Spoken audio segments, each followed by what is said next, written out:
Budem vám rozprávať teda o takých detailoch, súvislostiach, udalostiach faktografických, historických, ale aj tých výskumných, ktoré teda výskum jej diela priniesol, ktoré sa sťahujú nejakým spôsobom k Prahe. No a nie priamo nejakým, ale spôsobom, ktorý hovorí presne o období, kedy tu žila, to znamená o jej detstve a mladosti, a potom o tom, čo ju z Prahy ovplyvnilo, a to boli teda výstavy. A poviem vám aj, prečo vlastne tento vôbec jej spôsob komunikácie s umelcami bol dôležitý pre jej tvorbu. A potom vlastne si odprezentujeme tie výstavy, na ktorých ona vystavovala v Prahe, pretože treba povedať, že práve táto výstava Fragilité v Galérii Rudolfinum je znovu takou pozvánkou a návratom Marie Bartusovej do Prahy a verím, že sa stane aj takou súčasťou nielen poznania, ale aj diskurzu, debaty, kedy vlastne je dielo, ktoré je v podstate spracované v tom korpuse knihy, bude ďalej overované, preverované, lebo je typické, že pri v podstate takomto mladom výskume, lebo to je mladý výskum, aj keď je to autorka, ktorá zomrela v roku 1996, tento výskum prebehol v podstate už 20-30 rokov po jej úmrtí a tým je mladý a tým vlastne bude potrebovať ďalšie kritické čítanie, dopovedanie, doplňanie. Už aj mne sa vlastne udialo to, že som našla mnoho nových informácií, čo je fantastické. A myslím si, že v Prahe sa ich vlastne aj nájde. Pre mňa vlastne takým východiskom pre výskum bolo nielen teda to, že sme začali pred 10 rokmi bádania v jej ateliéri v Košiciach, ale aj to, že som vlastne prišla do Prahy študovať v rámci doktorandského štúdia, pretože toto bolo pre mňa veľmi dôležité, zistiť nové informácie, overiť si ich diskusí, pretože povedzme na Slovensku alebo v zahraničí som tu možnosť tej odpovede nemala takú a práve preto aj som veľmi rada, že vidím pani profesorku Máriu Klimešovú, pretože ona bola vlastne tým pre mňa spojivkom, u ktorej som vlastne túto doktorandskú prácu absolvovala, obhájila. A to bolo nevyhnutne dôležité a aj je. A práve preto aj táto prednáška verím, že prinesie možno nové také otázky. Tu som urobila takú základnú os, ktorá je v podstate veľmi dôležitá a my hneď uvidíme, že tam vidíme nejaké významné podujatia alebo nejaké významné stretnutia s významnými ľuďmi. A práve to je zaujímavé na príbehu Márie Bartusovej, tá istá úspornosť a skromnosť. Je zaujímavé to, že matka Márie Bartusovej, Mária Pilcová, bola česká Nemka, pochádzala z Olešnice, z Orlických horách na severe Čiech, pracovala ako úradníčka a neskôr bola to žena v domácnosti. Otec Miroslav Vnouček zapracoval za prvej Československej republiky ako úradník cukrovára a potom po vojne v poisťovni. Čiže stredostavovská rodina, ktorá sa starala o ich jediné dieťa, jedináčika, ktorým Mária Bartusová bola, Mária Vnoučková v tom čase. Pre mňa bolo zaujímavé samozrejme sa s ňou zoznámiť aj tým, že som išla po jej stopách, navštívila som jej školy, ktoré študovala v Holešoviciach, keďže rodina vlastne doteraz má byt v tejto štvrti, ten pôvodný maličký dvojizbový byt. Potom som vlastne prešla tie školy, teda nielen tie základné, ale dôležité boli stredné školy a potom vysoká škola. A treba povedať, že ona vlastne naozaj v Prahe dostala všetko to vzdelanie. To bol pre ňu taký základ, už potom vyštudovala teda v tomto prostredí a potom odišla na Slovensko. Ja som tam priniesla do tej časovej osy také tie všeobecné historické fakty, ktoré vlastne aj istým spôsobom modelujú jej život, aj keď priamo sa až tak nedotýkajú. Jeden taký dôležitý vlastne dôležitý historická udalosť boli dekrety prezidenta Beneša, ktoré vlastne poznamenali život jej rodiny, a to tým, že Marina matka ako Češka česká Nemka, sa vlastne bála odsunu a deportácií a preto ju jej otec, Marín otec, teda manžel pani Pilcovej, uchovával alebo schovával pod kopu uhlia. Prečo to spomínam? Je to jeden z najsilnejších aj najtraumatickejších zážitkov, ktoré ona ako vtedy asi 90-ročná mala a jeden z mála, ktorý sa zachovalo. Sťažením vlastne takého výskumu bolo naozaj to, že bolo veľmi málo informácií a práve aj takéto nejaké silnejšie zážitky som sa snažila zaznamenať, pretože oni potom aj častokrát navodzujú alebo dávajú také odpovede, prečo povedzme bola rezervovaná voči politike ako takej, pretože už teda tá skúsenosť v ranom detstve bola teda poznačenou veľkou traumou a teda nedôverou. Čo je zaujímavé, že vlastne študovala na škole, ktorá mala niekoľko názvov. V súčasnosti je to Strední umelecko-průmyslová škola na Žižkovie a predtým mala teda niekoľko názvov Vyššia škola bytového průmyslu a podobne. To štúdium bolo v prvej polovici 50. rokov. Tu sa už zoznámila vlastne so svojím budúcim partnerom, s Jurajom Bartusom, ktorý tam tiež študoval.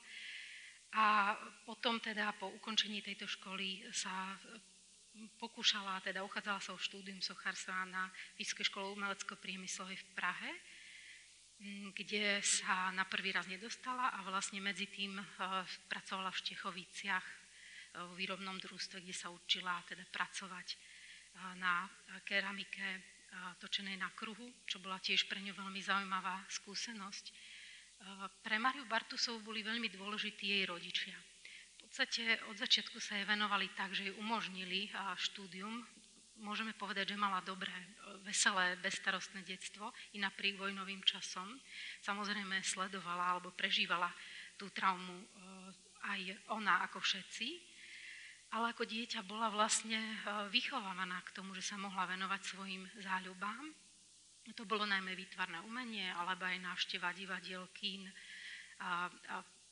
Mala veľmi rada balet.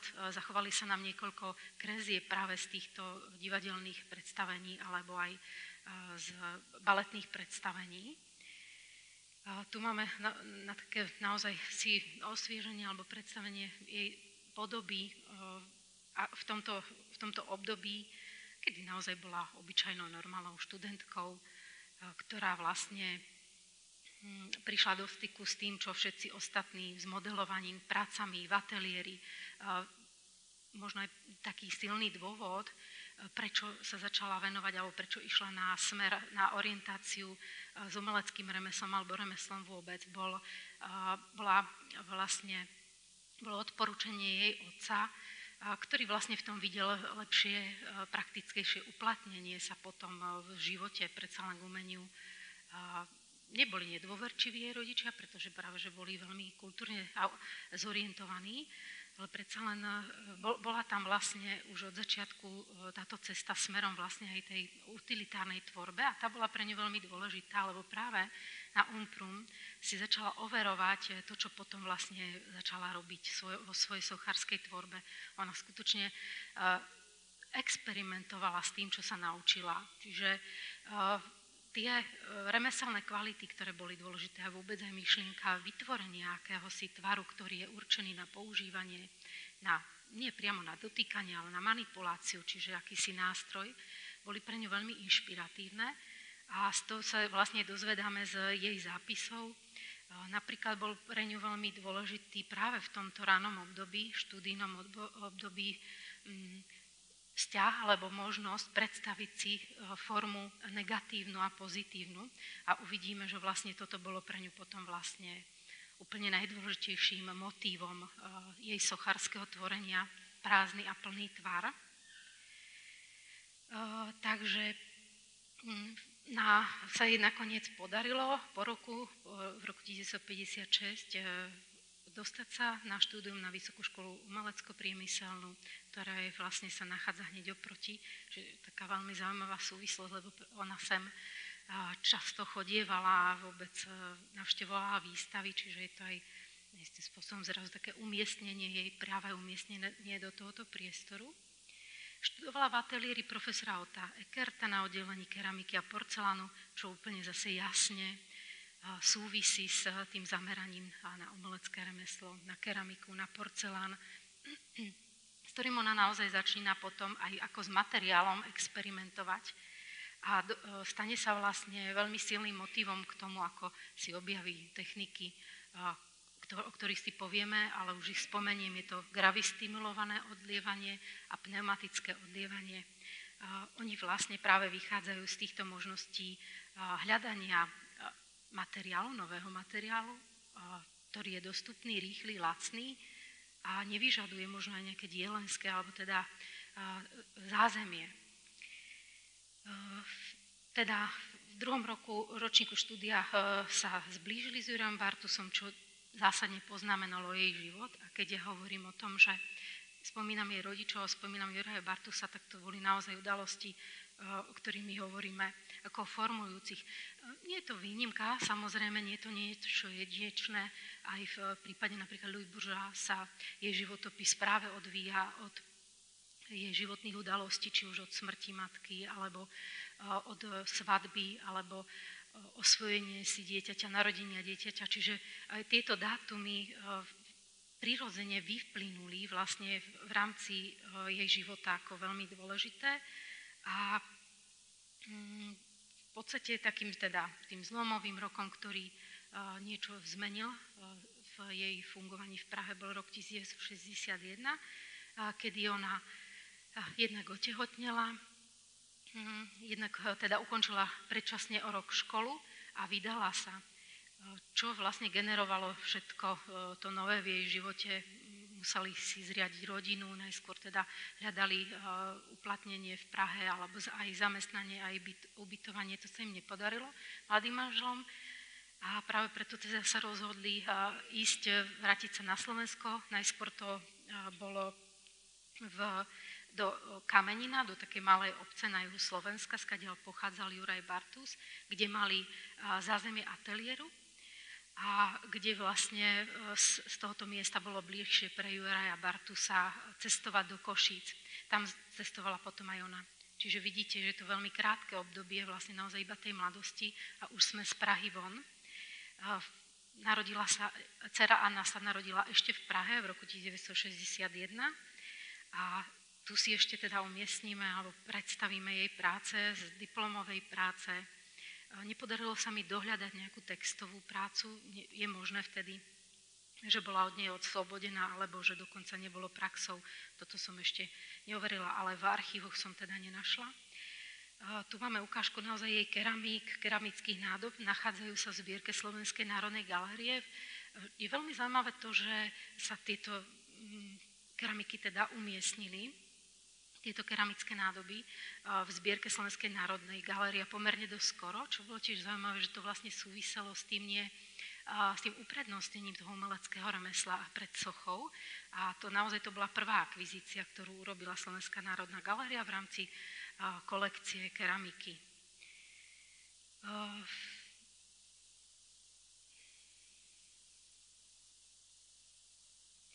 Niektoré fotky ako keby vypadli. Zvláštne. Ešte teda sa vrátim k tomuto obrázku. Tento si fotila ona sama, to aj vidieť, je jej vlastne odraz. A takto vlastne vyzerala tá prezentácia v rámci tej školskej prezentácie. A takou dôležitou vlastne udalosťou a v rámci jej teda životopisu, už toho pracovného životopisu, bolo jej vystavenie jej diela v rámci expozície Expo 58 v Bruseli, kde sa ona zúčastnila ako jedna zo študentiek, ako študentka ateliéru profesora Otta Eckerta. Čiže táto prezentácia na svetovej výstave Expo 58 v Bruseli bola jej prvou zahraničnou výstavou a jej vôbec prvou výstavou. Nevedelo sa dlhý čas o nej, v podstate sme ju našli alebo identifikovali podľa týchto fotografií, kde je Miroslav Vnouček, otec Márie Vnoučkovej Bartusovej. A to už sa udialo vlastne, toto bolo odfotené v roku 1962 na výstave, ktorá bola reinštalovaná na výstavišti tu v Holešoviciach v roku 1962. kde vlastne Mária Bartusová vystavila, kde boli vystavené aj jej malé, teda plastiky, modely a väčšie engobované keramiky vlastne v podobe páva, alebo teda vodného vtáka, ktorý bol dosť typickým pre toto obdobie.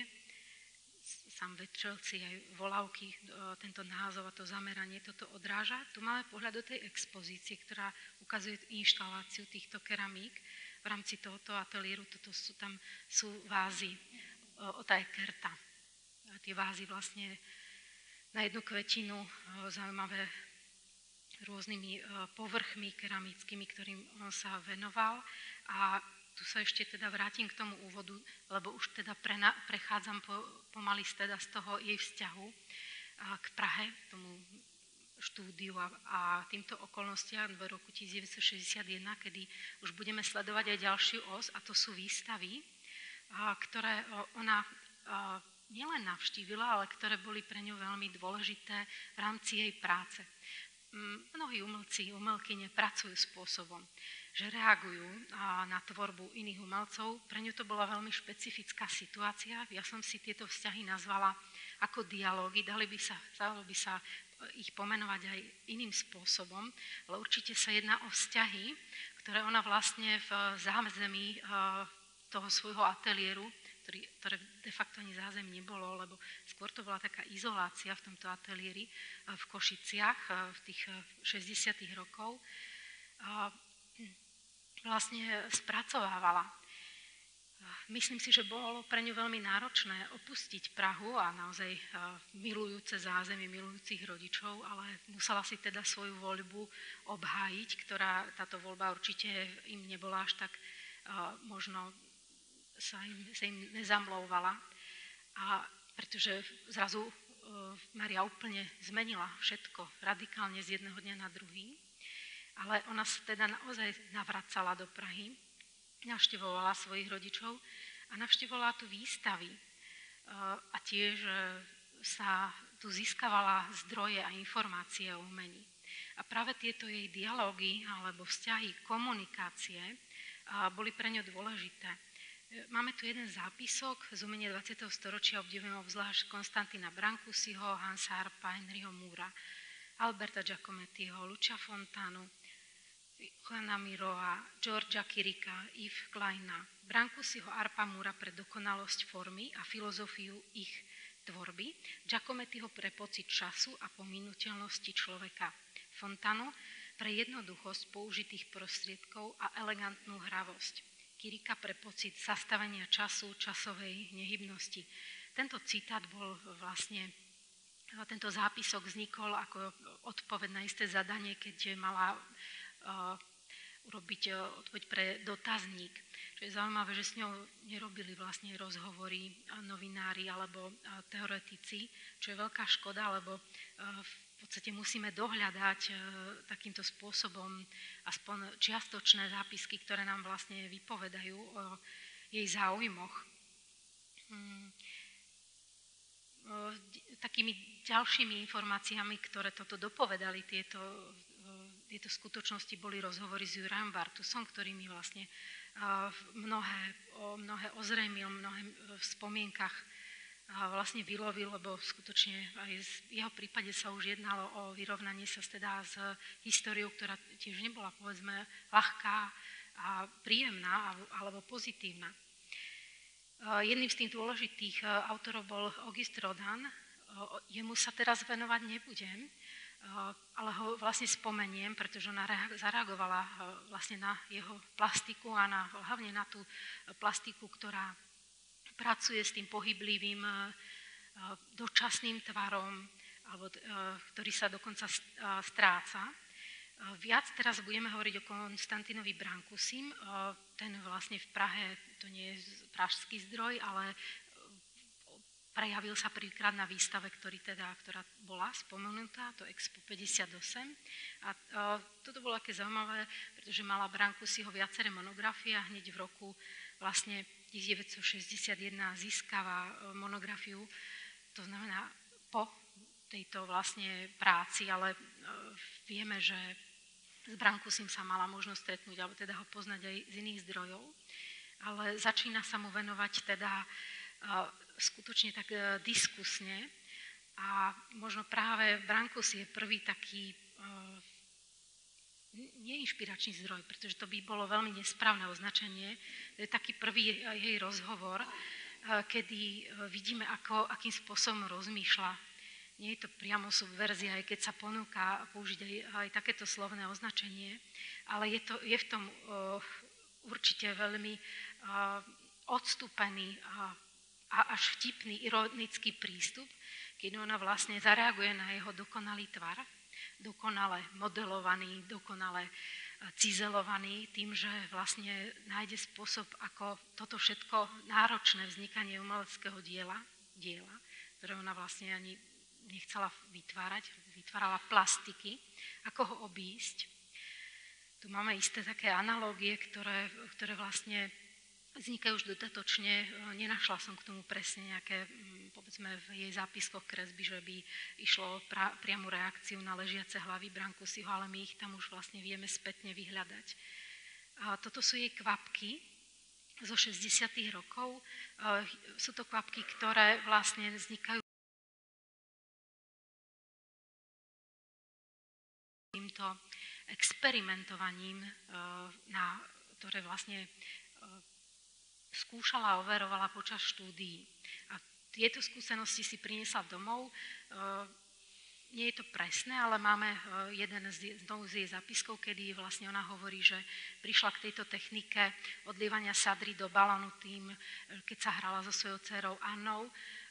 Je tam viacero takých vlastne momentov, kedy tá technika vznikla, čiže nebolo len tá inšpirácie v hre, to bolo také potvrdenie si alebo hľadanie ďalších možností, výrazových možností toho, keď naplní teda do míče sadru, ktorá vlastne postupne tuhne a vlastne z toho otáčania toho tvaru, tej lopta je pevná a nafúknutia tohoto balónu vznikne akýsi tvar. Postupne ona vlastne s ním experimentuje, gravistimulované tvarovanie vzniká tak, že vlastne do nejakej formy balónovej alebo do kondomovej vlastne formy naleje sadru, ktorá samozrejme potrebuje nadľahčovanie vo vode, vlastne používa tú vaničku alebo teda tú vodnú lázeň na to, aby ten tvar dokonale vedela sňať a potom vlastne musí odstrániť tú blanu, tú gumu, ktorá teda je tou formou, odlievacou formou. V tom rannom období ešte aj opracuje niekedy, urobí také nejaké aj oreže, opíly alebo aj šmirglom uhladí vlastne povrchy, ale potom už neskôr pracuje už s takou surovejšou formou. Tu máme jej prácu Kvapky, ktorá sa nachádza v zbierke Tate a je vystavená vlastne na prebiehajúcej výstave, v solo výstave Marie Bartusovej v Tate Modern. Hneď je v prvej miestnosti, čím je aj vlastne poukázaná taká dôležitosť tejto tematiky u nej, ktorá mala veľmi významné také východisko v jej práci. Vidíte ho, že ho identifikuje aj s antropometrickou mierkou alebo skôr s figurou, ľudskou figurou alebo matkou s dieťaťom. Prirovnávajú vlastne tú Kvapku k tejto dvojici, k týmto dvom zástupným témam. Práve preto aj vieme, že Kvapka, ktorá je vlastne to konsenzuálny tvar, Kvapka je guľatá a vlastne tento tvar Kvapky vzniká iba pri procese pomalého liatia, čiže materiálu, ktorý naozaj je nejaký med alebo ešte nejaký materiál iný, ktorý je ešte proste prísky rice, proste taký pomale tečúcim. A ona vlastne nachádzame jej záujem o tú tému, rozširuje ju teda aj v prospech odkazu na telo, telesnosť, na prsník, v tomto prípade zastupujúci matku. A neskôr, keď bude robiť fontánu s motívom kvapiek, tak tam zase pre ňu bude dôležitá téma slz, pretože táto fontána sa bude nachádzať v areáli, priestore školy pre postihnuté deti, alebo deti, ktoré naozaj žijú odlúčené od rodiny. A vlastne tento význam ona až potom dopovedala, alebo ju inšpiroval vlastne rozhovor s týmito deťmi, keď sa ich spýtovala na to, či sa im páči táto fontána, či sa im bude dobre pri nej hrať, a na to jej dieťa odpovedalo, že je to pre neho slza. Takže, a toto si zapísala, to bolo ďalšie proste jej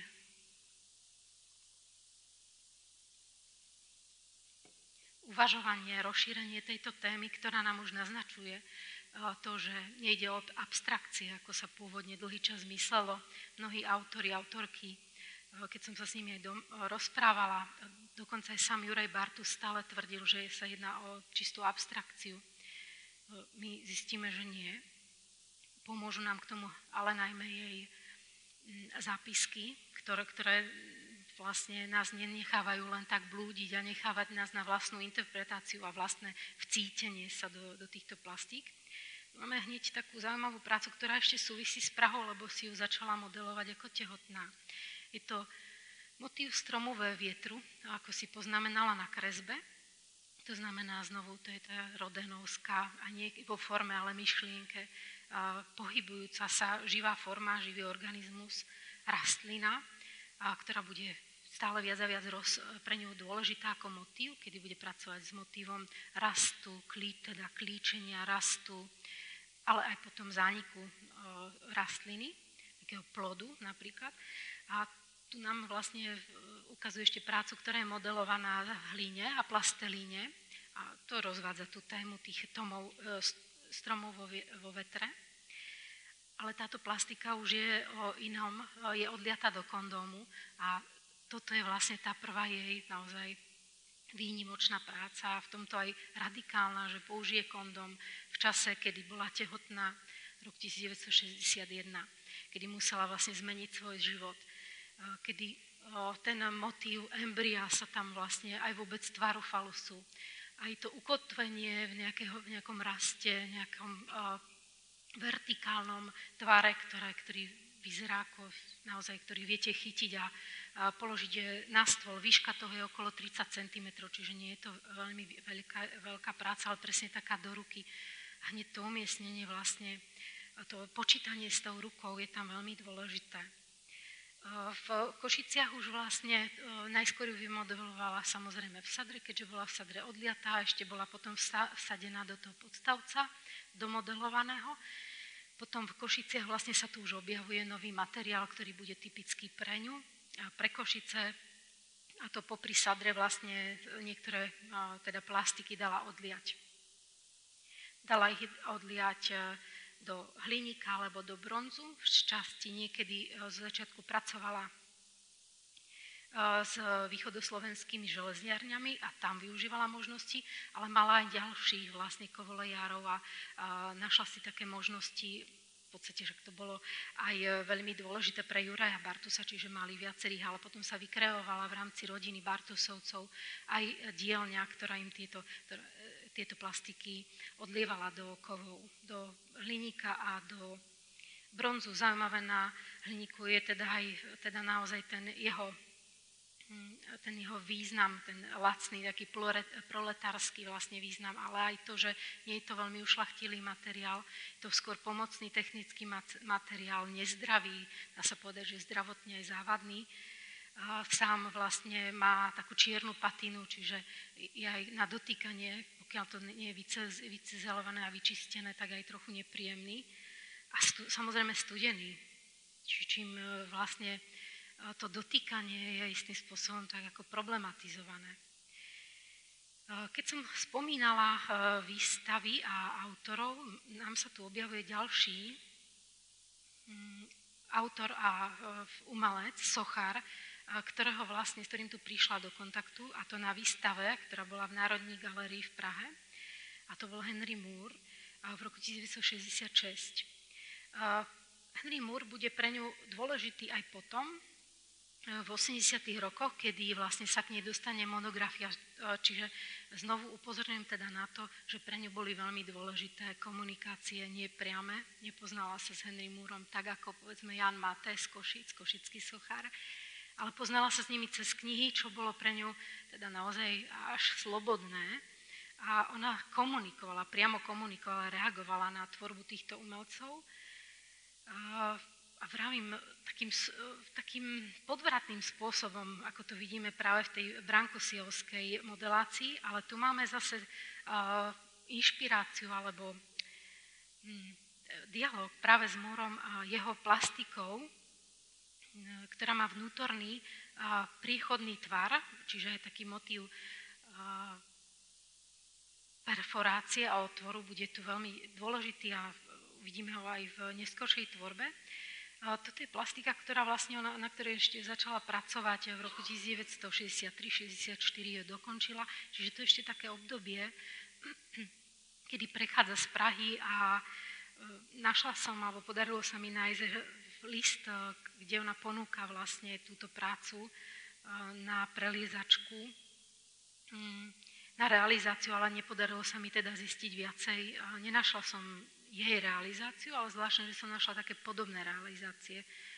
Ono samozrejme, mnohé práce do verejného priestoru práve na tieto utilitárne malé architektúry, preliezačky, šmykačky, oni istým spôsobom boli veľmi podobné. A ako vidíme aj povedzme v sochárskych dielach, povedzme tých ležiacich figúr, v rámci tvorby Márie Bartusovej máme jednu ležiacu figúru. Toto je tiež ležiaca figúra teda Henryho Moora, ktorá je už teda naozaj abstraktnou a pracujúca s tým organickým tvaroslovím. Je z monografie, ktorú mala autorka a vlastne nám tu ukazuje tú prácu, tú konexiu. To je samozrejme malý model, ktorý by mal byť teda vyzväčšený a určený na priechod, na hranie sa pre dieťa. V týchto 60. rokoch nemáme realizácie z týchto verejných objednávok režimových, ale máme zo 70., kde potom pracovala, kde vytvorila v malých mestách na Slovensku, teda v Revúcej, jednu šmýkačku, preliezačku s motívom nekonečnej pásky. Ďalšou takou inšpiráciou a takým kontaktom pre ňu veľmi dôležitým, zrejme pretože jeho katalóg v takej torzovitej podobe sa našiel v jej knižnici. A to bol Marcel Duchamp a jeho výstava v roku 1969 v Špálovej galérii, ktorý určite ukazuje to, že mala to poznanie práve o takejto plastike, tej intimnej plastike sexuálneho objektu, o ktorej vlastne tieto diela patria ako jeden z takých najdôležitejších inšpiračných zdrojov a kontextualizujú tvorbu ďalších umelcov a umelkyň. Čiže toto stretnutie s Duchampom bolo veľmi dôležité. Treba povedať, že Mária Bartusová sa nepoznala s Jindřichom Chalupeckým, ale mala jeho knihy a zaujímala sa o to, čo napíše a robila si teda taký naozaj vlastný výskum. Máme viacero článkov, ktoré vlastne z tých dostupných zdrojov, ktoré boli, tak sú zachované a slúžili je ako taká naozaj dobrá platforma. Tu máme práve prácu, ktorá súvisí s tou s telesnosťou a vôbec so spojením princípov tvrdého, mäkkého, alebo teda ušľachtilého, neušľachtilého. To je dentálna vlastne hmota, tá plastická hmota od Marcela Duchampa. A tu máme jej prácu už z 80. rokov, kedy pracuje. Neukazujem to ako nejakú formálnu analógiu, ale ako spôsob práce toho kontrastu tlačiaceho kameňa, teda tvrdého kameňa.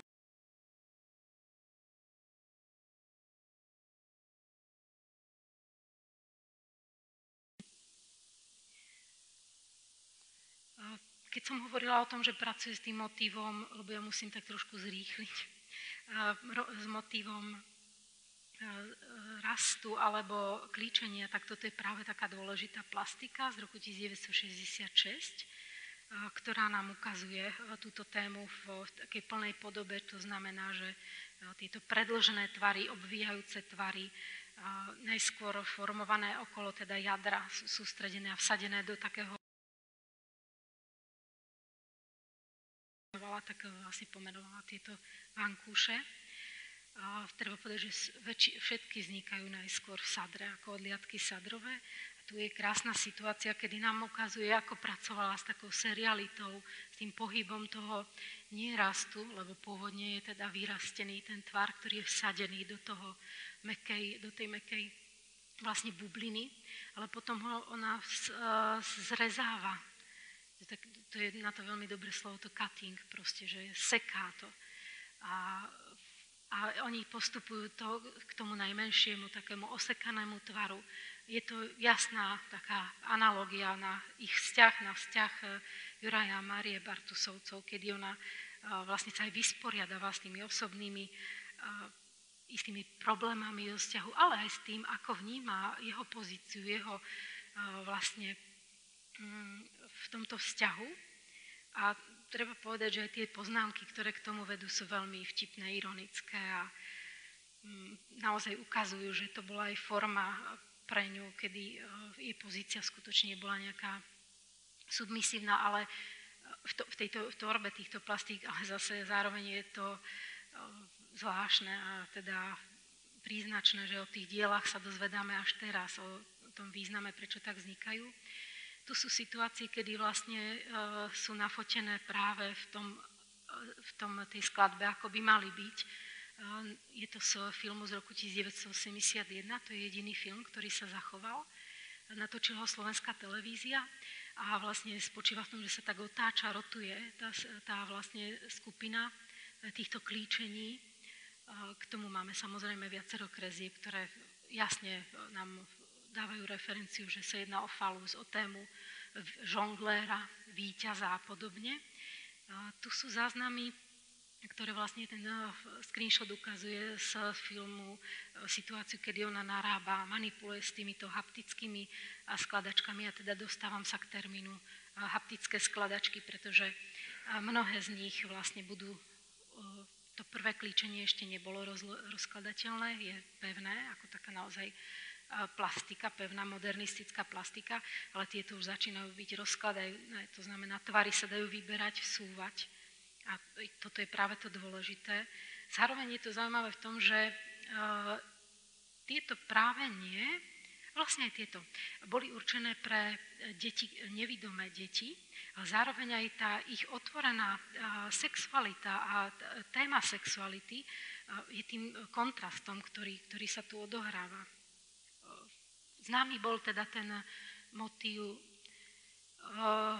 diel, ktoré sú vystavené na stole a sú určené na dotýkanie deťmi, nevidomými deťmi. A tu ale ešte ukončím tú tému týchto klíčení, kedy vidíme, že skutočne je to takéto vtipné, ten omdletý, odpadnutý tvar, zvednutý tvar, alebo aj potom to sa všetko dá vyložiť, alebo aj tá krásna plastika dolu, kedy vlastne do tej oblej formy, ktorá je previazaná, čiže ten motív toho previazania, stlačenia už bude pre ňu stále viac dôležitejší, pretože to je presne taký somatický vyslovene taký moment na tej soche. Tam to to zrnko sa dá vložiť. Vidíme, že to má jasnú takú odkaz aj. A okrem toho, že to vzniklo ako zrnko, ktoré je maličké, to znamená niekoľkonásobne vyzväčšené pšeničné zrno, ktoré už potom tu na vlastne dopovedané a vytvára úplne inú situáciu. Tým, keď sa vlastne nepodskladalo toto dielo, nenašli sme ho, tak sme vlastne nevedeli, akým spôsobom bola naozaj vtipná a veľmi odvážna na tú dobu. A táto extraordinárnosť, myslím, že je práve zaujímavá. Teraz púta tú pozornosť na ňu. Tu máme ešte prácu, ktorá sa nachádza práve v Tate. Vôbec prvá akvizícia v roku 2015 bola veľmi dôležitá pre výstavu, ktorá sa teraz koná, lebo ona vlastne pomenovala tie dôležité motívy, ktoré teda budú tematizované. No a táto práca, presne to je relief s tými prázdnymi, deravými formami, do ktorých nie je nič vložené. A svoje plastiky stále dopovedávala kresbami, kedy pracovala vlastne s rôznym spôsobom, či už tvarovej kresby, tvarového náčetu, hľadania tvaru, alebo potom aj s takým konceptuálnym popisom, čo vlastne, o čo tam ide.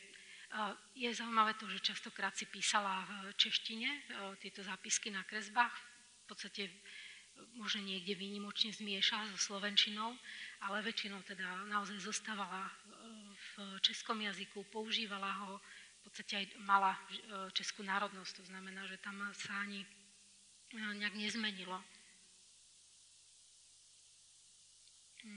Tá je podstata toho východiska v Čechách, v českom prostredí, v Prahe.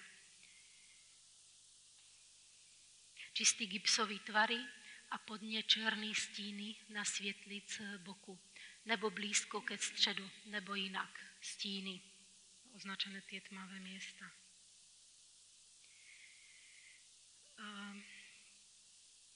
Takou jednou dôležitou udalosťou, ktorá ju zase prepája s českým prostredím, bolo jej krátke pôsobenie alebo krátke členstvo v rámci klubu konkretistov. Zúčastnila sa iba na niektorých výstavách klubu konkretistov a to vidíme v Karlových Vároch v roku 1969, potom v Olomouci v tom istom roku a potom v Bratislave a v Domě umění mesta Brna. Skladiel svoje fotografie z roku 1970. Ukazujú vlastne spôsob, akým bola prezentovaná. Toto je jej horizontálny relief alumíniový. A tam je alumíniová dvojdielná plastika, ktorú si o chvíľu lepšie pozrieme. Toto sú tie vzácne momenty, keď máme možné presne overiť datovanie, lebo častokrát bolo veľmi ťažké teda datovanie zistiť a toto bolo asi tak na tom najnáročnejšie, teda dopatrať sa, lebo Mária Bartusová si neviedla nejakú teda kartotéku, že by si robila presné záznamy, ale niekde sa nám podarí nejaký zápisok, nejaká kresba, ktorá nám teda pomohla. Toto je dvojdielná plastika a aj ten relief, ktorý práve ukazuje jej práve obdobie, ktoré je prepojené na geometriu, ale s tým, že vlastne tá geometria stále zostáva v organickom vlastne tvarosloví a pre mňa ja som skôr pre termín, ktorý aj používam pre biomorfnú vlastne geometriu, pre biomorfnú z toho dôvodu, že odkazuje vlastne na surrealistické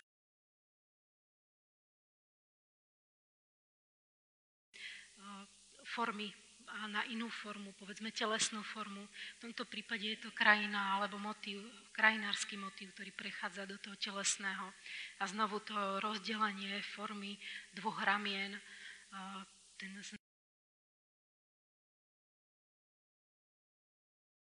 dôležitý.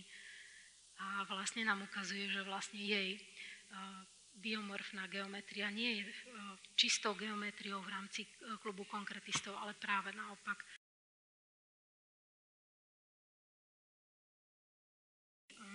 V tomto prípade orientujúce sa na cykly v prírode a na prírodný zdroj ako taký. To znamená, že máme k tomu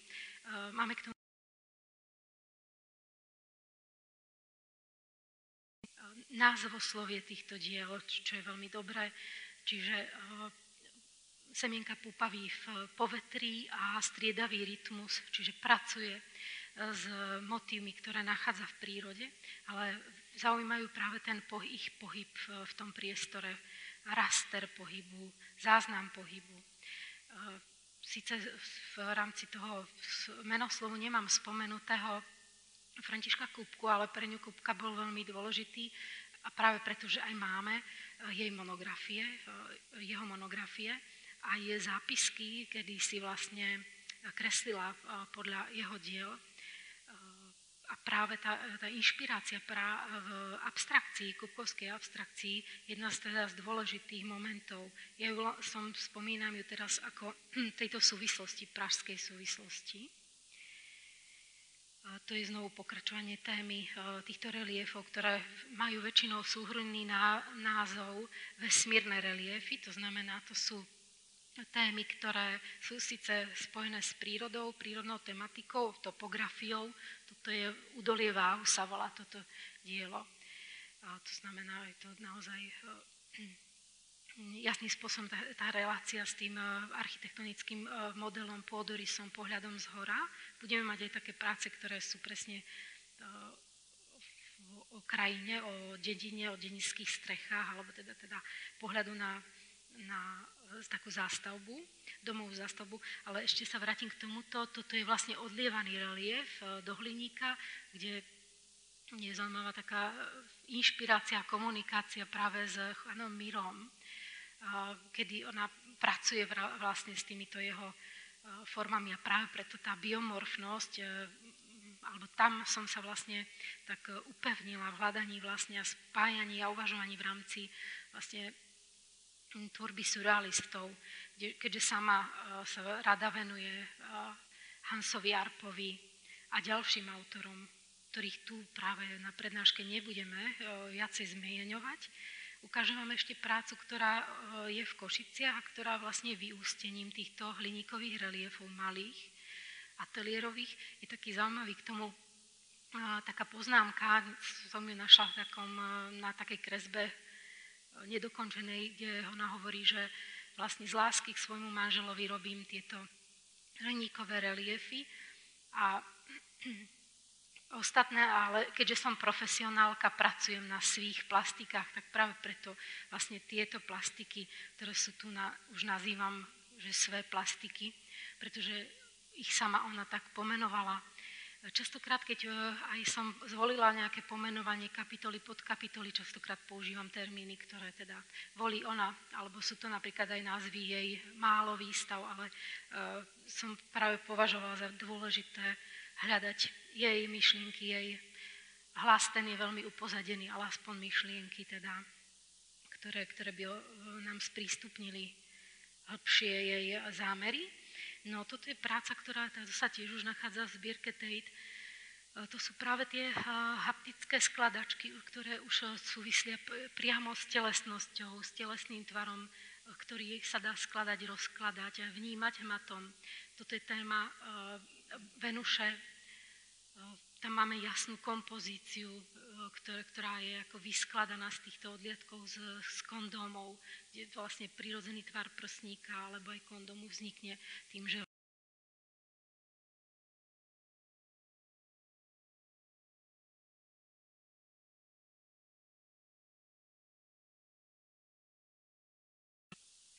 tu máme tú prácu, o ktorej som vlastne hovorila, že tieto haptické skladačky boli určené na dotýkanie a v tomto prípade na dotýkanie pre nevidomé deti už od začiatku vlastne pracovala na haptickej plastike, ale až v roku 1976 až 1983 boli 2 sympózia, ktoré vlastne tieto diela vystavili. Tieto sympózia nezorganizovala ona, zorganizoval ich Gabriel Kladek, košický fotograf a historik umenia, s ktorým v tom čase spolupracovala. Bolo to na základnej škole pre nevidomé deti v Levoči a vlastne zachovala sa nám veľmi zaujímavá a až teraz, až minulý rok dostupná fotodokumentácia z týchto sympózií, čo je teda naozaj raritné, lebo výstava v tej ukazuje peknú kolekciu a ozrejmuje vlastne to, na čo vlastne tieto plastiky boli zamýšľané. Oni najskôr, takáto plastika, čo tu vidíme, ona vznikne v takých organických formách, takých organických bublinkách, ktoré poskladá. A potom toto je ale už záverečný tvar je sumárne orezaný a je vlastne viditeľný ako taká, teda tá geometrická, racionálna, kvadratická forma, ktorá keď sa ale rozloží a pomieša, tak je lepšie ju, a nie lepšie, zložíte ju skutočne presnejšie tým, keď sa jej dotýkate a nie keď ju sledujete, teda vnímate očami. Čiže to matové vnímanie je tam veľmi dôležité a toto je skutočne ako také raritné. Podarilo sa nám urobiť odliadky z týchto plastík, lebo dotýkať sa toho hliníka nie je veľmi príjemné a bronzu taktiež. A urobili sme poliesterové, tie sú práve určené a používané vtedy na výstavách, keď ide o také dotykové aktivity napríklad. Boli tak vystavené v Slovenskej národnej galérii v Bratislave v roku 2005. Túto výstavu robil Vladimír Beskyt a v podstate treba povedať, že Beskyt vlastne sa výnimočne zaslúžilo to, že to dielo sa začalo spracovávať. No a ja som teda prevzala po ňom túto štafetu, ale tieto výstavy v SNG Banskej Bystrici a v Košiciach boli veľmi dôležité, lebo v rámci domáceho prostredia sme si vlastne uvedomili, že máme pred sebou výnimočnú umelkyňu. Toto sú práce, ktoré už nás vedú k tomu tvaru, ktorý už nie je modelovaný, nemá povedzme význam nejakej estetického tvaru, povedzme klíčenia. Sú to naozaj bubliny, ktoré vzniknú tlačením. Tam je situácia držania a tu na už toho prázdneho, čiže tam zachovaný odtlačok, aj tá vlastne perforácia, to prázdno vznikne z toho zatlačenia. To zatlačenie musí byť také silnejšie samozrejme. A táto plastika, ktorá je vystavená v tej práve v úvode, zobrazuje vlastne to uchopenie, teda naozaj ten prístroj, teda, ale aj zároveň teda sochu, haptickú sochu s jej dlaňami. Teraz sa dostaneme k vlastne jej prácam, ktoré už sú vidieť aj na výstave, práve v Rudolfinu, a to sú práce plachtové, také reliefy, sadrové reliefy, do ktorých ona vkladala kamene alebo iné prírodniny, ktoré vlastne vytvárajú tieto minimalistické plochy. A zaujímavou vlastne v súvislosťou v tejto práci sú práve tieto konárikové reliefy, kedy už pracuje s motívom, povedzme, ikebany, na čo máme v jej práci vlastne, aj záznamy, aj kresby, pretože sa zaoberala buddhizmom v takej forme, miere, aká bola dostupná, nebola v tom jediná, boli viacerí autori samozrejme, v našom kontexte, nášho umenia. Máme ukážku, ako vlastne pracuje s takým koánom, kedy vlastne v rámci toho zápisu, ako to má byť, do betónovej steny odlejť listy, vietívky a tá samá rostlina by sa popínala po betónovým rostlinným reliefu. A tamto je koán, témnež to samý, témnež to též, skoro to tamý, samý, skoro to též. To má citát, ktorý som našla teda v knižke. Táto práca iná zaujímavá súvisí zrejme s jej cestou do Paríža, kedy pri prechádzke po Paríži videla vlastne brečtan, ktorý bol pri Notre Dame a niekde voľne rástol a bol pripevnený, aby nespadol. A vlastne toto ju tak zaujalo, ten motív, pretože si ho samozrejme zapísala. No a aby sme sa dostali k tomu pneumatickému odlievaniu, to je práve tá forma, tá prázdna forma, ktorá vzniká vlastne tým dutým priestorom. Samozrejme, vždy je tam dôležité to nafúknutie balónu, ako je pri gravistým malovanom, tak aj tu. Ale to nafúknutie tým vlastným dýchom, alebo aj pomocou akýchsi nejakých kompresorov, alebo nafúkovaním pomocou ďalších pomocníkov, pretože samozrejme mala ľudí, ktorí jej pomáhali. Väčšinou to boli rodinní príslušníci, ich priatelia, Aniny priatelia, ktorí museli pomáhať, povedzme, s vynosením sadry a podobne, pretože toto bol aj taký jej limit toho, že vlastne možno by toho vytvorila aj viacej. A treba povedať, že toto obdobie, o ktorom my už tu vidíme, lebo my sa trošku tak preskočili, pretože to dielo je skutočne ako vrstevnaté, bohaté.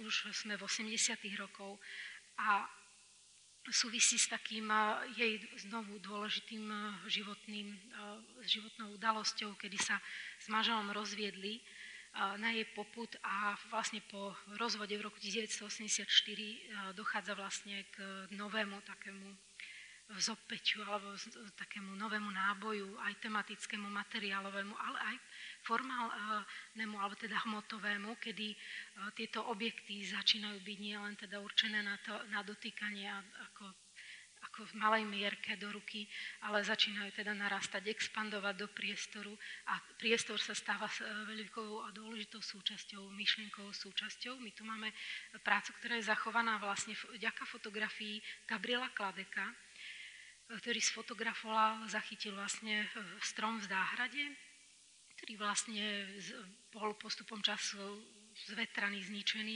v tejto situácii v záhrade, kde ho vytvorila.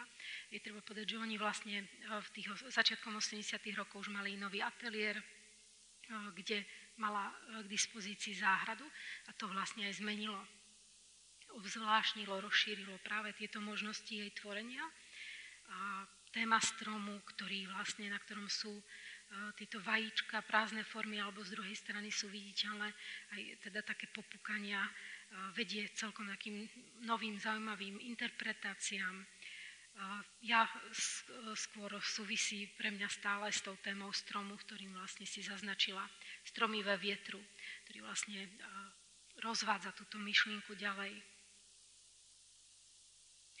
Tu už máme na obrázku škrupinový relief, o ktorom budeme o chvíľu hovoriť. Ja ešte v rámci vlastne nášho kontextu pražského spomeniem návštevu Jiřího Kotalíka v ateliéri Juraja Bartusa.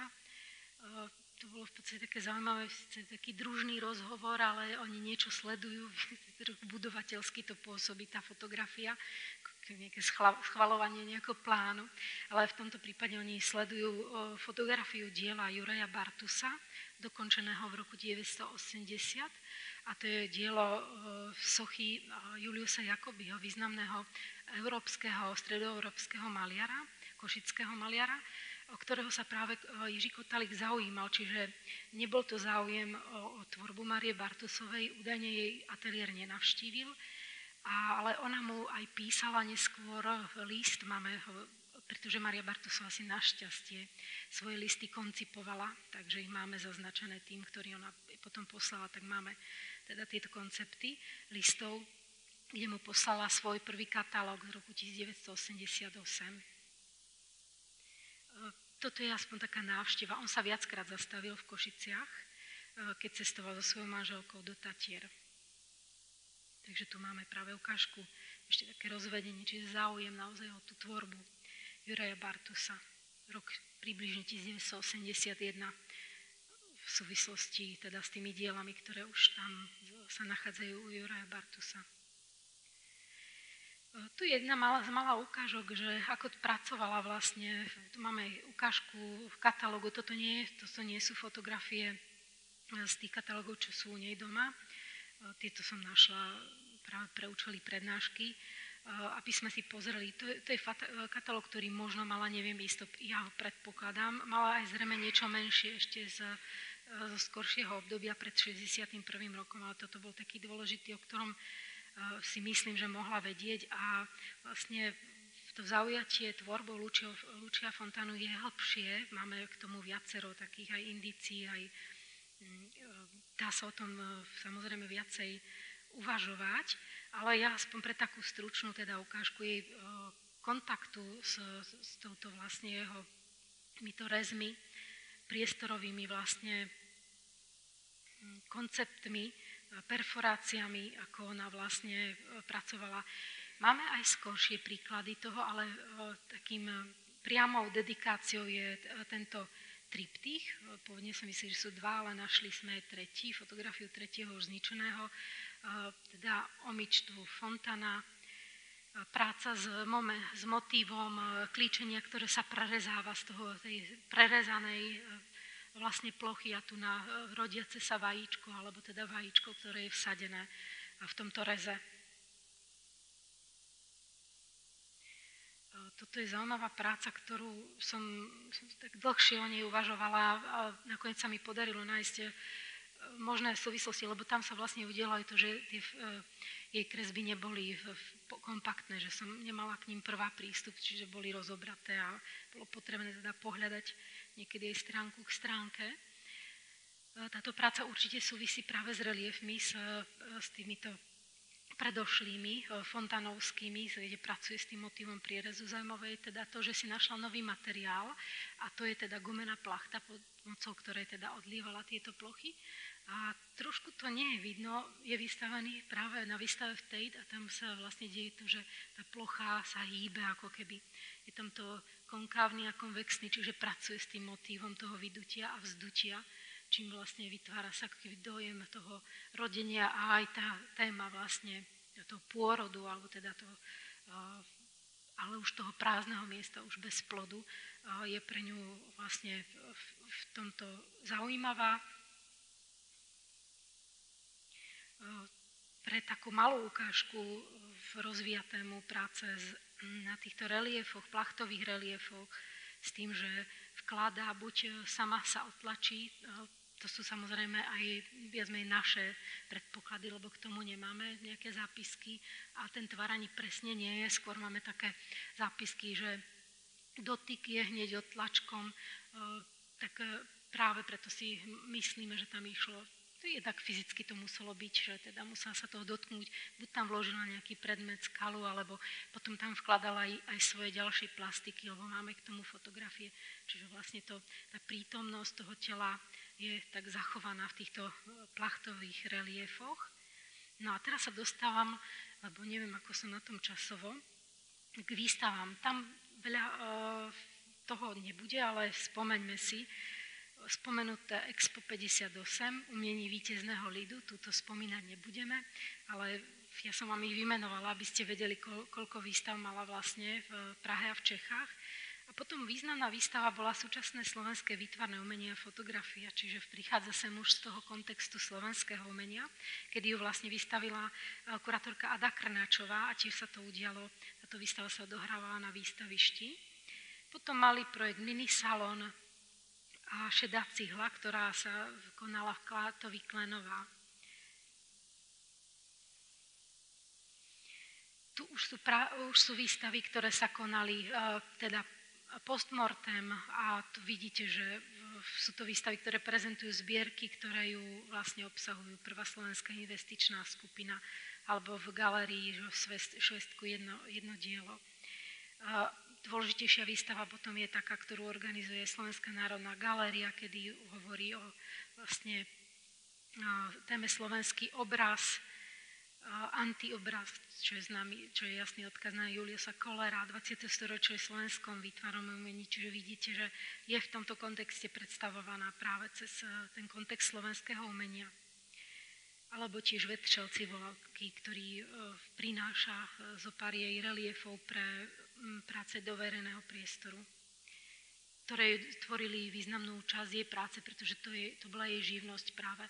Nebola nikde zamestnaná a v podstate zisk mala, alebo teda zárobková činnosť bola práve z týchto objednávok do verejného priestoru, režimových objednávok. No a súčasná výstava Fragilités v galérii Rudolfinum, ktorá prebieha teraz a ktorá je vlastne pre nás príležitosťou vidieť diela, ktoré tu nikdy vystavené neboli.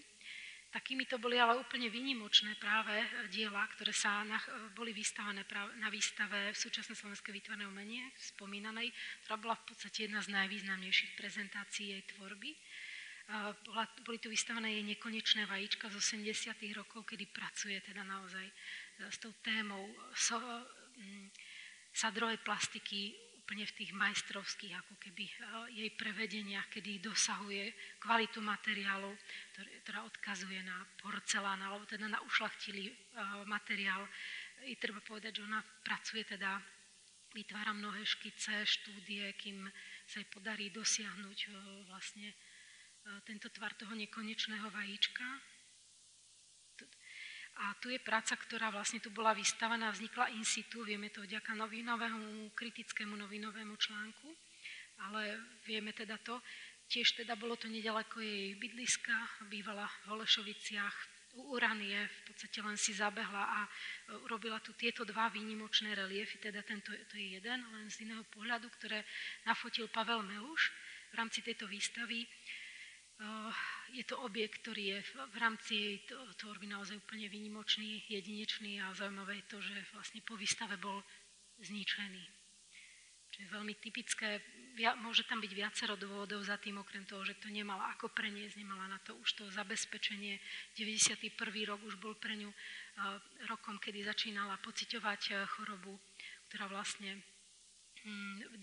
roky pre ňu mimoriadne skomplikovala jej život a vlastne aj ukončila jej tvorbu, lebo toto sú jedné z posledných diel, ešte v roku 1993 vytvorí inštaláciu pre site-specific inštaláciu pre Poprad. Toto je vlastne konár, ktorý našla v stromovke, v podstate na mieste vytvárala tieto pneumaticky odlievané balóny na tejto štruktúre, čo je teda obrovská škoda a vypoveda to o tom, ako vlastne naše umenie už po revolúcii, ako fungovalo a akým ako barbarským spôsobom sa skutočne tieto diela zničili. Tu je ukážka tej kritiky, ktorú nejdeme čítať, ale ona vlastne je tu, pretože ona na jednej strane mi poskytla informáciu, že to robila in situ, že to teda prišla a urobila tam, ale na druhej strane s veľkým nepochopením autorka sa vysmieva tomuto, že zaznamenáva. Z viacerých strán počúvam asi takéto komentáre pro Búh, co to je. Čiže vidíte, že to nepochopenie tej tvorby, aspoň teda čiastočne cez tento zdroj, bolo jediné, ktoré sa jej dostalo, čo bolo skutočne nebolo motivujúce. To bolo veľmi zraňujúce pre ňu, pretože málo ľudí o nej písalo, málo odborníkov o nej písalo a keď teda vyšiel novinový článok, voči nemu bola de facto bezbranná. A toto malo teda naozaj nedobrý dopad na ňu. A vyšli aj ďalšie iné kritiky. Bohužiaľ naozaj na jej tvorby vyšli neprajné kritiky, všetky, ktoré vyšli. V rámci svojho života mala 3, poťažmo 4 výstavy. Prvá to bola výstava v kaviarni Jalta, čiže ju nepovažujeme za autorskú výstavu spolu s Jurajom Bartosom.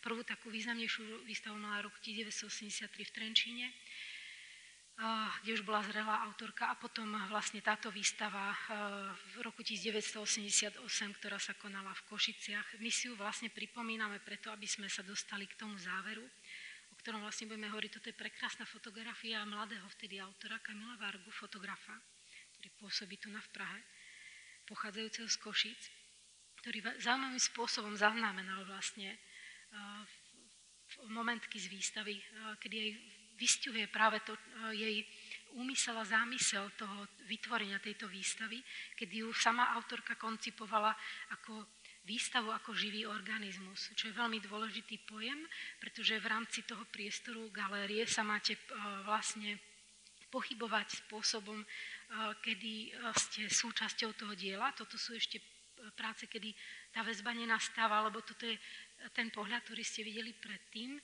ten sa odohráva na opačnej strane tohoto priestoru. Tu použila napríklad svetelný zdroj. Tam bola lampa v tom. Ten je zničený, ten veľký relief. Je tam téma deštrukcie vlastne krajiny, zeminy, ako takého popukania. Tam v priehľade sa objavil práve tento škrupinový relief, ktorý je vlastne jedným z mála zachovaných z týchto škrupinových pneumatických odlievaní a práve preto je aj tak dôležitý. Nachádza sa v zbierke Tate, čo v podstate je veľmi dôležité pre celú tú kolekciu a tvorbu Márie Bartosovej, keď takéto vlastne významné dielo sa do tohto kontextu svetového umenia vlastne patrične dostáva. Veľmi dôležité je, toto je vlastne pekne vidieť, je to fotografia Gabriela Kladeka, kedy pracuje ona nielen s tou belosťou sadry, ale aj počíta s tým tieňom, tou temnotou, černotou, ktorá ju vlastne v kontraste doplňa. Veľmi stručne je to architektonická štruktúra, kedy ona pracuje s motívom vnútorného priestoru architektúry, ktorá má ľudí chrániť. Je to miesto, ktoré poskytuje bezpečie. Máme k tomu niekoľko teda zápiskov a tým je vlastne tá práca výnimočná a je vlastne v rámci výstavy v Tate je aj veľmi pointovaná a práve sa jej vzťahuje ten hlavný citát, ktorý je na stene. Môj dých je súčasťou vesmíru pulzujúceho, kedy ten dých je samozrejme myslený ten nádych, ktorý vlastne je v rámci tej technologického procesu tým dôležitým. myšlienka prepojenia, vzájomného prepojenia, vzájomného dýchania, zdieľania nielen teda priestoru, ale aj zeme a zdrojov vody, ktorá vlastne je súčasťou jej vlastne prác, pretože sadra vlastne, voda pojí teda sadru. Takže tieto elementy veľmi tej bazálnej forme sú veľmi dôležité a Juliet Bingham, ktorá je kurátorkou výstavy, v tej práve sa sústredila na sledovanie týchto základných motívov. Tu mám ešte jednu krásnu situáciu práve tohoto škrupinového reliefu, ktorý ukazuje presne tú situáciu so tieňmi, ktoré sú tak dôležité. A teraz sa vrátime znovu na výstavu roku 1988, kedy vidíme znovu z vnútorného priestoru tú situáciu v inštalácie v okne s previazanými vajíčkami na platni, na kamennej platni, ktorá bola dôležitým konceptom. Toto sa nám bohužiaľ nie veľmi často darí na výstavách zopakovať, pretože to bol koncept, tí diela nemajú byť vystavené na sokloch, ale majú byť na týchto kamenných platniach. Vyvažované sú ešte tým závažím, kamienkovým závažím, to pnutie, čiže tieto synapsie, ktoré tam vlastne sa vytvárajú aj v tých oknách. Tá téma toho stlačenia, previazania vzájomných vzťahov je veľmi dôležitá a práve tá téma umenia ako živého organizmu o tom je, pretože organizmus je závislý od svojho prostredia. Vzájomne, a tu sa dostávame práca, ktoré vlastne vy vidíte teraz na výstave, ktoré sú naozaj tu prvýkrát vystavené, ktoré vznikli práve z novej formy, ktorú začala používať, a to meteorologické balóny, ktoré práve tu v Prahe si chodila zadovažovať cez meteorologický ústav. Máme niekoľko takých jej kontaktov aj s telefónnymi číslami. Tento vlastne materiál meteorologických balónov jej poskytol možnosť urobiť väčší tvar, ktorý neskôr ešte sama odliala do polyesteru, pretože sa mala záujem teda pracovať ďalej s polyesterom, s odlievaním do tohoto materiálu. Vidíme tam práve relief, ktorý sa nám podarilo teraz vlastne zistiť, že tam ide o tému fontány, toho prepojenia, tam je taký drôt, ktorý prepája. Podľa nej je to spojenie s témou Kirikovej takej architektúry ideálnej, alebo aj s témou fontány, ktorá vlastne, telesnej fontány, ktorá vlastne tríska z jedného toho vertikálneho do horizontálneho telesno-krajinného reliefu. A v pozadí strom, ktorý bol vlastne prvýkrát v rámci výstavy vytvorený, tiež po výstave zničený. Čiže veľmi podobná situácia tej, čo sa udiala vlastne potom v roku 1991 v Prahe. A takýto strom, alebo taká štruktúra bola potom aj v rámci šedé cihly vystavená. Zachovalo sa také menej kvalitné video, podľa ktorého toto vlastne dielo tam vidieť tak matne. Tu máme túto štruktúru veľmi krásne vlastne zobrazenú. Tiež je to fotografia Kamila Vargu, ktorý výstavu takto nafotil, a tu práve vidieť tú myšlienku toho prepojenia, toho organizovania výstavy ako organizmu, ktorého sme súčasťou, ktorý nás má vlastne nám priniesť istú správu o situácii nielen takej tej spoločenskej a kultúrnej, ale hlavne tej ekologickej, a práve preto aj ona sa častokrát stretávame teda v zápiskoch, že sa identifikuje sama s prírodou, prepája sa s týmito témami a vlastne metaforicky využíva tému prírody na vyjadrenie týchto vlastne posolstiev alebo takýchto priam memент, ktoré v rámci československého umenia sa aj objavovali, teda súviseli s témou ekológie alebo s rímskym klubom alebo týmito aktivitami. A k záveru sa teda dostávam k tomu, čo vlastne bolo pre Máriu Bartusovú dôležité. Toto je jediná výstava, o ktorej vieme jasne a určite, že ju navštívila, a vieme ju o tom zo svedectva Kataríny Šujanovej, jej dobrej priateľky. Katarína Šujanová je manželka Vladimíra Popoviča, slovenského umelca.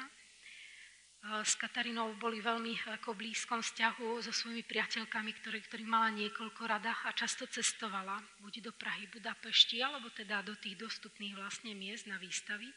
A toto je vlastne výstava v Galerii Rudolfinum, kedy bola tu autorská výstava Louis Bourgeois a bola v roku 1995. Rok na to Mária Bartusová umiera.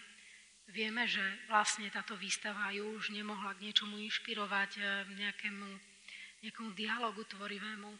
Tiež neviem o tom, ja napríklad neviem, či bola Louis Bourgeois osobne prítomná na výstave, či by sa náhodou s ňou nestretla. To sú vždy otázky také legitímne, ktoré vznikajú, ale bez toho, aby som teda nejak fabulovala, poďme vlastne k tým témam, ktoré tu videla. Tá relácia s týmto domom je veľmi blízka, ale treba povedať, že nenašla som také vzťahy, ktoré by sa dali pomenovať, že by boli komunikačné vzťahy k diele Louis Bourgeois. Zrejme poznala jej tvorbu z 50. rokov, nemám o tom ale informáciu, ale mala slovník o sochárstve od Azána, kde napríklad Bourgeois je ako v hesle spracovaná, preto si myslím, že akúsi informáciu mohla mať, ale viac som nenašla. Čo je ale dôležité, výstavu teda naozaj niekoľkokrát,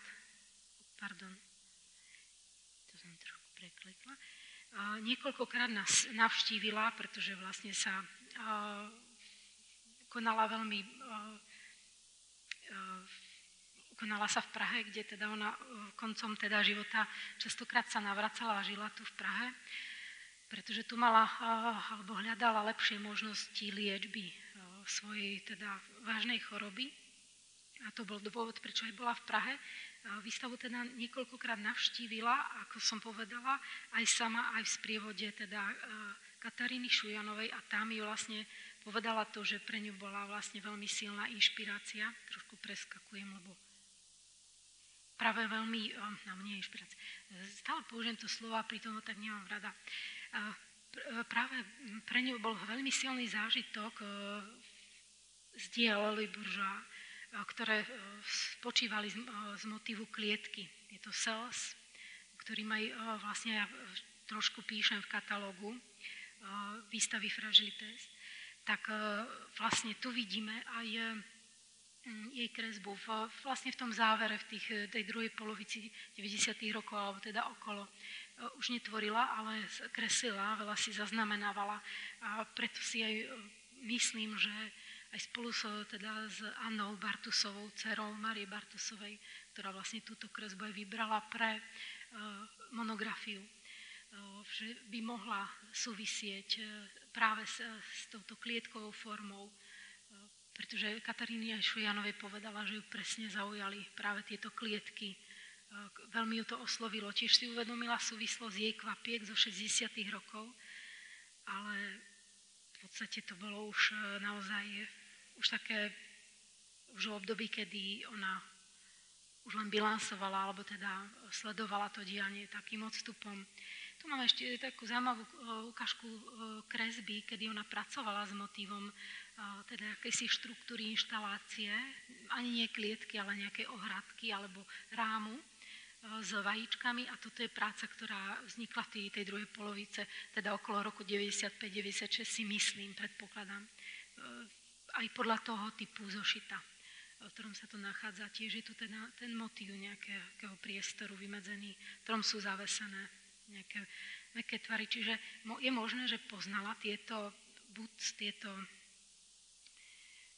klíčky. No oni nie sú klíčky v tvorbe Louis Bourgeois, ale pre Máriu Bartusovú tieto klíčky boli. Je možné, ale skôr teda tieto analogie sú veľmi spontánne, ale treba si ich vlastne pozrieť, kedy pracuje aj s tou otvorenou formou falosu, či už zavesenej plastiky, alebo interpretovanej plastiky. Objektu časti, objektu, ktorý... Lebo táto práca z 91.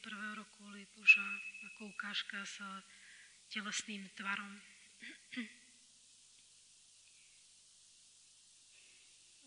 Myslím, že časovo som aj tak vlastne trochu aj prekročila, ale aspoň na takú pripomienku vlastne aj toto dielo hovorí, že tým spôsobom na tom, povedzme, vo svojej tvorbe bola Mária Bartusová.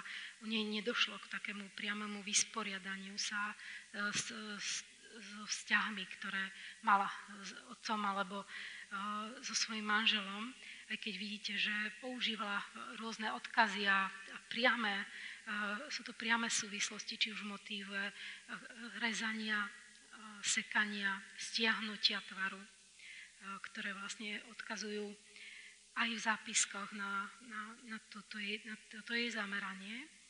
A ešte na také teda rozlúčenie sa teraz v rámci tohoto roku prebiehala dve významné výstavy, kde Mária Bartusová je zastúpená, a to bolo Benátske bienále, kde práve boli predstavené v takom boxe, v takej vitríne, jej diela z týchto nekonečných vajíčok a škrupín vzniknutých pneumatickým tvarovaním, teda tou prázdnou formou. Tu máme ukážky v pozadí Vikúka Niki de Saint-Phalle, čo je veľmi zaujímavé, že poznala túto autorku a má ju nafotenú, keď bola v Paríži, tak si nafotila jej diela, týchto nany, Vikúka tam.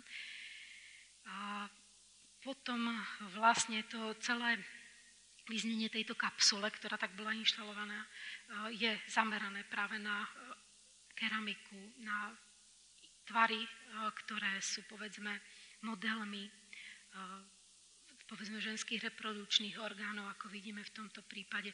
Čiže toto prepojenie a hľadanie toho keramického materiálu aj tvaru v tejto súvislosti je interpretovaná.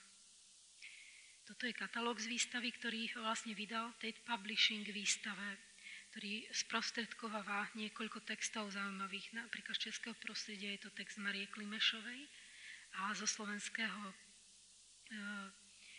Lucie Gregorovej Stach.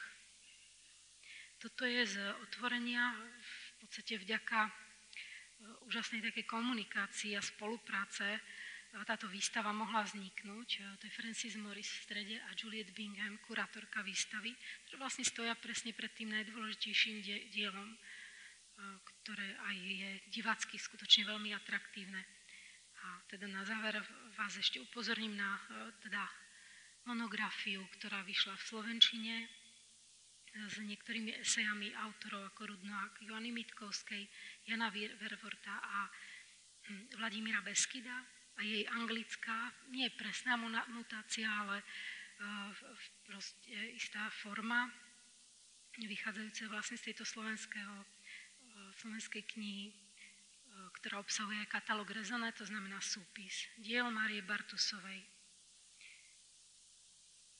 A to je vlastne záver. A ja vám veľmi pekne ďakujem za pozornosť. Dúfam, že to nebolo tak časovo veľmi rozsiahle a samozrejme je priestor, ak je záujem na diskusiu, veľmi rada sa zapojím a nech sa páči.